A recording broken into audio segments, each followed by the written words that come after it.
এক বন্ধু কেঁদে কেঁদে বলছিল, আমার স্ত্রীর গায়ে যেদিন প্রথম আমি হাত তুলেছিলাম সেদিন শুধু সে আমার দিকে ফেল ফেল চোখে শুধু তাকিয়েই ছিল। থাপ্পড়ের ব্যাগ এমন ছিল যে তার ঠোঁটের কোণে রক্তবিন্দু জমে গেছিল। নিঃশব্দে তার চোখ থেকে খালি পানি ঝরছিল। কোনো প্রতিবাদ সে করেনি। আমি কিন্তু তার চোখের পানি দেখে গলে যায়নি, বরং আরো কঠোর হয়েছিলাম। তারপর থেকে দেখলাম আমার সব কাজকর্ম গুছিয়ে করত। কোনো কাজের আর ঝামেলা ছিল না। তখন বুঝেছিলাম নারী জাতিকে মাথায় নয় পায়ের তলায় রাখতে হয়। বেশি আলগা দরদ দেখালে বিগড়ে যায় তারা। তাই তাকে কন্ট্রোলে রাখার জন্য পান থেকে চুন খসলেই মারতো। একসময় দেখলাম আমার স্ত্রী আর আগের মতো চঞ্চল নেই। প্রয়োজন ছাড়া কথা বলে না, কোনো আবেগ আর দেখায় না আমার প্রতি। যা বলি বিনা বাক্যে করে দেয়। মাঝে মধ্যে মনে হতো যেন একটা রোবট নিয়ে বাস করছে। ওর হাসি মাখা মুখটা ভুলে গিয়েছিলাম। এক রাতে দেখলাম স্ত্রী আমার পাশে নেই। ভেবেছিলাম ওয়াশরুমে গিয়ে। অনেকক্ষণ হয়ে যাওয়ার পর দেখছি সে আসছে না দেখে পরে আমি নিজেই তাকে খুঁজতে গেলাম। দেখলাম সে কিন্তু ওয়াশরুমে নেই। বাইরে বারান্দায় জায়নামাজ বিছিয়ে সে নামাজ পড়ছে। বাজে তখন 3:25। হয়তো সে তাহাজ্জুদের নামাজ পড়ছে। খানিকক্ষণ আড়ালে থেকে দেখলাম নাজাতে সাজদা গিয়ে ফুপিয়ে ফুপিয়ে কান্নার আওয়াজ শুনতে পেলাম। তার কান্না কখনো আমার অন্তর অব্দি পৌঁছায়নি।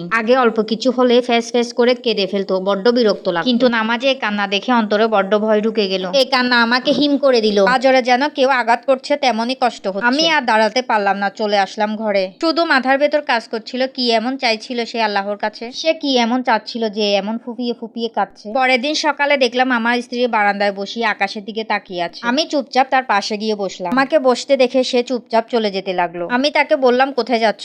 সে ভীতু চোখে বলল, এই সময় তো চা খান, আমি চা নিয়ে আসছি। আমি তাকে বললাম, আরে চা লাগবে না এখন, তুমি আমার পাশে একটু বসো। আমার কথায় সে কিছুক্ষণ বোকার মতো চেয়ে রইলো, তারপর বাধ্য মেয়ের মতো বসলো সে ঠিকই, তবে আমার পাশ থেকে অনেকটা দূরত্ব বজায় রেখে সে বসলো। আমি ওর দিকে তাকিয়ে নরম সুরে বললাম, তোমার কি কোনো অভিযোগ আছে আমার প্রতি? এমন প্রশ্ন করাতে সে আমার চোখের দিকে তাকিয়ে থাকলো কিছুক্ষণ। হয়তো বুঝতে চেষ্টা করছে কেন এমন প্রশ্ন করছি হঠাৎ। অন্যদিকে তাকিয়ে সে শান্ত সুরে বলল, অভিযোগ আর কোনো মানুষের কাছে বলি না। যা অভিযোগ তার সব আল্লাহর কাছে পেশ করি। কারণ কোনো কিছু ঠিক করে দেওয়ার হলে তিনিই ঠিক করে দিবেন, আর না ঠিক করার হলে তিনি বদলে দিবেন। সবকিছু তার হাতে। কারণ কোনো মানুষের প্রতি আমার আর কোনো রাগ অভিমান অভিযোগ নেই। তাহলে কাল রাতে নামাজে এমন কি প্রার্থনা করছিলে তুমি যে তুমি কাঁদছিলে? সে আমার দিকে তাকিয়ে বলল, একটা সময় ছিল যখন আল্লাহর কাছে তোমাকে নিয়ে সুন্দর একটা সংসার সাজানোর জন্য দোয়া করে করে কাঁদতাম প্রতিটি মোনাজাতে। এখন ঠিক সেইভাবে আল্লাহর কাছে চাই তোমার কাছ থেকে মুক্তি পেতে। আমার স্ত্রীর এই কথাটা সেদিন আমার কলিজা ছেদ করেছিল। একটা সূক্ষ্ম ব্যথা অনুভব করেছিলাম সেদিন। আমার কাছে মনে হচ্ছিল এর থেকে বেদনাদায়ক কথা এই পৃথিবীতে আমার জন্য একটাও নেই। আমার স্ত্রীর চোখের কোণে তখন পানি ছিল।